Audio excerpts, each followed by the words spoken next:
baseball fans, welcome to another podcast from the Zebra Lounge. With Mike and Andrew, I'm Mike, and it's time to talk about baseball here, both north and south. And we're going to recap a very tough month of May for both sides of town. Boys, dive in. We had some predictions that didn't quite go to plan. I know I said the Cubs would be 16-9. They weren't. That didn't happen. No. Cubs' actual record was 12-15, which is about right where I had them, fourth place. Like you said, when they went out west, they just kind of melted down after that White Sox series. Not like they melted down to open up the month of June, though. There was a nice scrap in the dugout. I don't think that's going to help breed any harmony for the month of June for the Cubbies.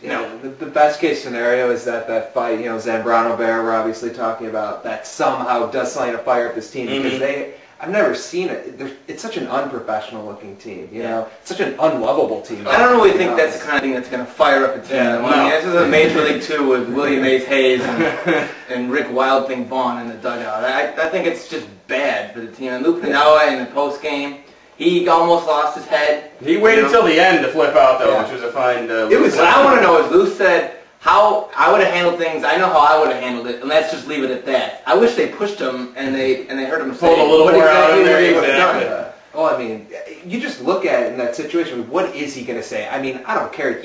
He actually showed a lot more restraint than I thought. I would have flipped out. Yeah, no kidding. It's terrible. So after a rough 2 months that culminated in a huge fight, the Cubs are scuffling around 8 games under 500 here in the early parts of June. Is this team done? Do they have a chance? And what are they going to do in the next coming weeks, days, weeks, and months to make a difference? Yeah, unfortunately, they play in the worst division in baseball. So do they have a chance? Yes. I don't mean to interrupt again, but nobody in the Central Division was over 500 for that month. The Brewers gained ground with the 13th. No, actually, the Cubs were gaining ground for a while. They had a good start to the month. 7 stretches out of 10 games because the Brewers were going 2-8. Yeah. So they're not done in the division, but certainly they got to make moves. Yeah. It's a long season. I don't think they're done, but, the time's running out. It's time to figure it out right now. Yeah. And this team, the way it is now, no, they're not going to win. I don't think so. My concern, too, is they have a really tough schedule for the month of June, and with all this animosity in the dugout, there's going to be a whole lot of extra distractions. They're playing some tough teams. In fact, only Colorado and Texas, which come by in the end of the month, are teams that are under 500 on the Cubs' June schedule. So I think they're going to have to fight to be 500 in the month of June. Yeah, I'm seeing a 500 month for them, too. Maybe a game under. Keeps them in third place, though, in that division. I mean, Houston's been terrible.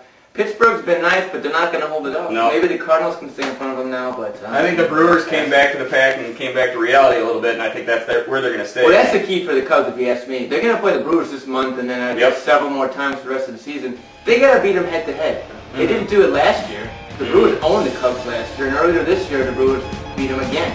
Well, that's it for the Cubs. For Mike and Andrew, I'm Mike saying, come on, boys, get it figured out for us.